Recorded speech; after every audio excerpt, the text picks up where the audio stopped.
Hi అండి. చూస్తున్నారు కదా! ఎంత సాఫ్ట్‌గా, స్మూత్‌గా, ఫ్లఫీగా ఉండే కోకోనట్ పుడ్డింగ్‌ని ఓన్లీ 3 ఐటెమ్స్‌తో ఇంట్లో ఎలా చేసుకోవాలో చూసేద్దాం ఇప్పుడు. టేస్ట్ అయితే మాత్రం నెక్స్ట్ లెవెల్ అండి. ఫస్ట్ అయితే దీనికోసం అయితే మనం ఒక కోకోనట్ అయితే తీసుకోవాలండి. ఇలా కోకోనట్‌ని కొబ్బరినైతే అంతా కూడా విడిగా తీసుకొని వీడియోలో చూపిస్తున్నట్టు పైన లేయర్ అంతా కూడా తీసేసుకోవాలండి. లేయర్ ఉంటే మనకి ఆ పుడ్డింగ్ అంత వైట్‌గా ఆ టెక్స్చర్ అయితే రాదు. సో, అందుకనే లేయర్‌నంతా కూడా తీసేసుకున్న తర్వాత దాన్నంతా కూడా చిన్న చిన్న పీసెస్‌గా అయితే కట్ చేసుకోవాలి.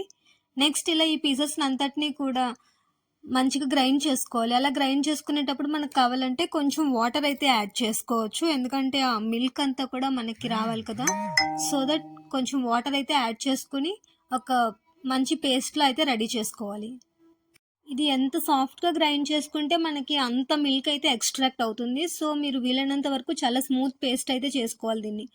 నెక్స్ట్ ఆ పేస్ట్ అంతటిని కూడా ఇలా వైట్ క్లాత్‌లో అయితే తీసుకొని ఆ మిల్క్ అంతా కూడా సెపరేట్ చేసుకోవాలి. ఇదిగోండి ఇలా వీడియోలో చూపిస్తున్నట్లయితే మిల్క్ అంతా కూడా సెపరేట్ చేసుకోండి. నెక్స్ట్ ఇలా మిల్క్ అంతా సెపరేట్ చేసుకున్న తర్వాత కొంచెం మిల్క్ మనం సెపరేట్‌గా తీసుకొని కార్న్ ఫ్లోర్ అయితే యాడ్ చేసుకోవాలి. కార్న్ ఫ్లోర్‌నయితే ఉండలు లేకుండా మిక్స్ చేసుకోవాలండి. ఉండలు లేకుండా ఎంత మంచిగా మిక్స్ చేసుకుంటే మనకి టెక్స్చర్ అయితే అంత స్మూత్‌గా వస్తుంది. ఒక కప్ మిల్క్‌కి ఒక స్పూన్ కార్న్ ఫ్లోర్ అయితే తీసుకోవాలండి. నేనిక్కడ 2 కప్స్ మిల్క్ ఉండింది కాబట్టి నేనైతే ఇక్కడ 2 స్పూన్స్ కార్న్ ఫ్లోర్ అయితే తీసుకున్నాను.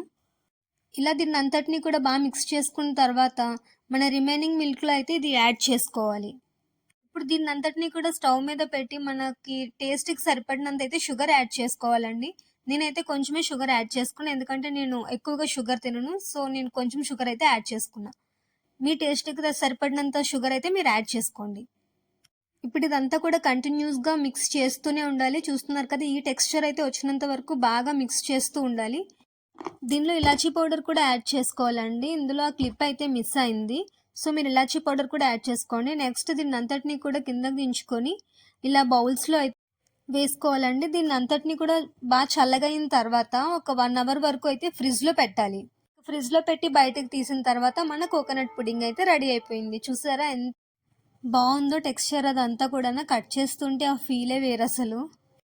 ఇంకా టేస్ట్ అయితే సూపర్ ఉంది. ఈ డిష్ మీరు కూడా ట్రై చేసి ఎలా ఉందో కామెంట్స్‌లో చెప్పండి. మన వీడియో కానీ నచ్చినట్లయితే లైక్ చేసి ఛానల్‌ని సబ్స్క్రైబ్ చేసుకోండి. Thank you for watching.